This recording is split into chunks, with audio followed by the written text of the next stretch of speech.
Welcome to the second piece in our series. Today, we will be chatting about periods, poverty, and plastic cups. So particularly focusing on the girl child, which is fitting because this October, we celebrate the International Day of the Girl Child. In my first piece, we discussed the concept of the birth lottery, a random allocation at birth. So a baby girl is born somewhere at some time to some person and eventually grows up to be a little girl.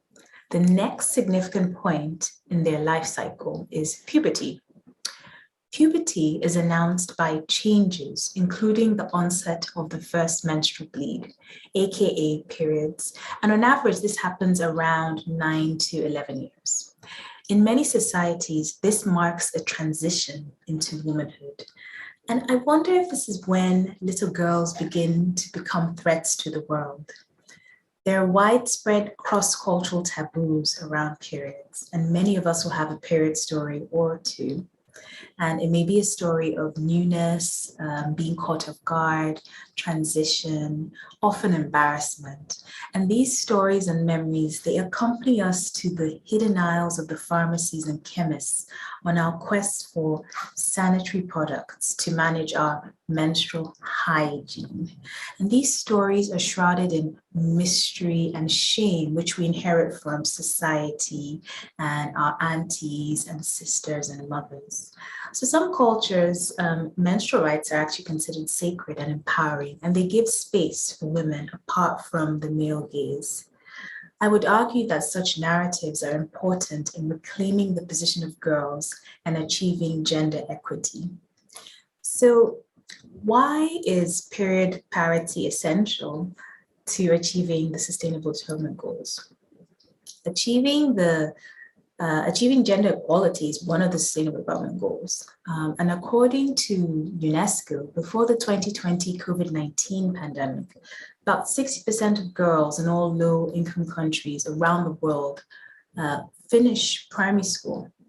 And globally, in 75% of countries, girls and boys have equal primary school attendance rates. This means that in 3 out of 4 countries, there is gender parity for primary school attendance. And some of you might be surprised by this, but I'm sure you will not be surprised when I say that these figures are likely to worsen because of the disproportionate impact the pandemic has had on girls and women. Girls miss about 10 to 20% days off at school, or they stop attending school due to period-related issues. And these issues may range from heavy periods, painful periods, irregular periods, or an inability to pay for period products. In the USA, 1 in 5 girls will miss school because they cannot pay for period products. And in Scotland, this figure is as high as 1 in 4. We also know that participation in sport dwindles, and a young girl's confidence can be impacted by their experience of menstruation. Now, everybody wins when girls complete primary and secondary school. Girls who stay in school are more confident, they are less likely to experience child marriage or experience domestic abuse or suffer long-term health issues. Furthermore, if they choose to, they are more likely to have fewer children and can really invest resources in their future generation. So what do periods, poverty, and plastic cups have in common? Well, the answer is the environment. And if you don't understand that reference, maybe check out my last blog. For context, there is no country in the world today with a life expectancy less than 50 years. And that is based on statistics from the IHME. So let's say, the average female will have periods every month, lasting about 3 to 7 days between the ages 13 until 51. This is quite a modest estimate, but they will have essentially around 456 periods during their life. This is equivalent to spending 6 years, 3 months, or 2,280 days of your life bleeding. So if you menstruate on average over the course of your lifetime, you will also throw away around 200 kilograms of period products and spend up to $24,000 on period products. Disposal of single-use products generates 200,000 tons of non-biodegradable waste every year. And some of this will end up in landfill or in our water supplies and in our food chain. So single-use disposable period products threaten our environment and education and equity of the girl child because they are just too expensive. A survey from Plan International UK found that 1 in 10 girls in the UK were unable to afford period products. And during the lockdown in 2020, this increased to 3 in 10 girls. For this reason, we applaud policy changes such as the 2020 Period Products Free Provision Bill in Scotland. And this bill was passed unanimously and requires local authorities to ensure that period products are generally obtainable free of charge. And schools and colleges must provide these products freely to their students and strategically place them in the designated public places. So we know reusable period products are cheaper, they're safe, they're acceptable, and they're great alternatives to girls across the world.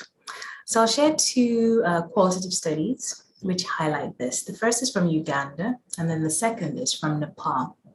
So the first from Uganda was a qualitative study conducted following the menstruation and poverty trial, and it compared girls' experiences of menstruation in rural Uganda at the conclusion of a trial around puberty education and reusable sanitary pad provision.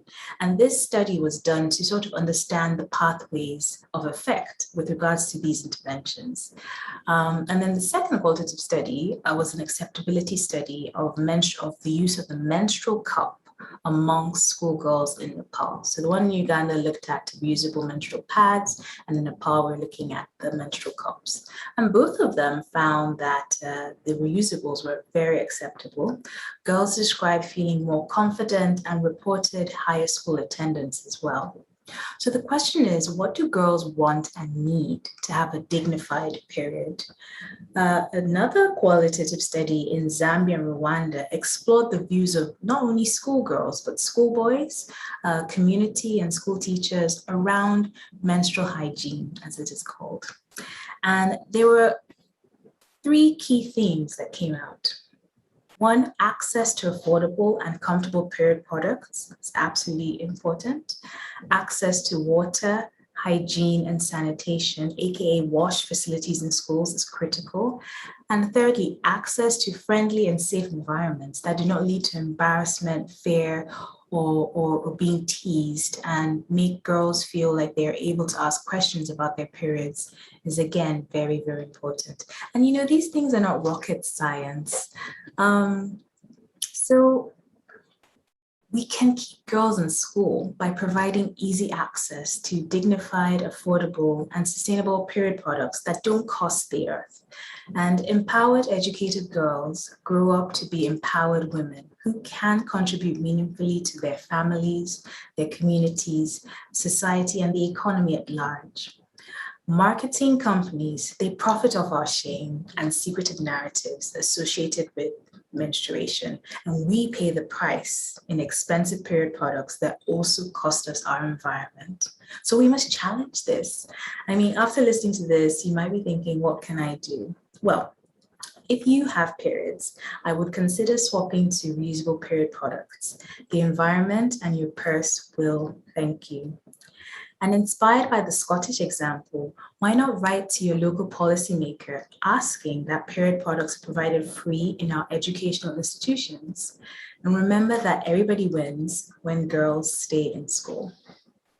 I'll see you next time.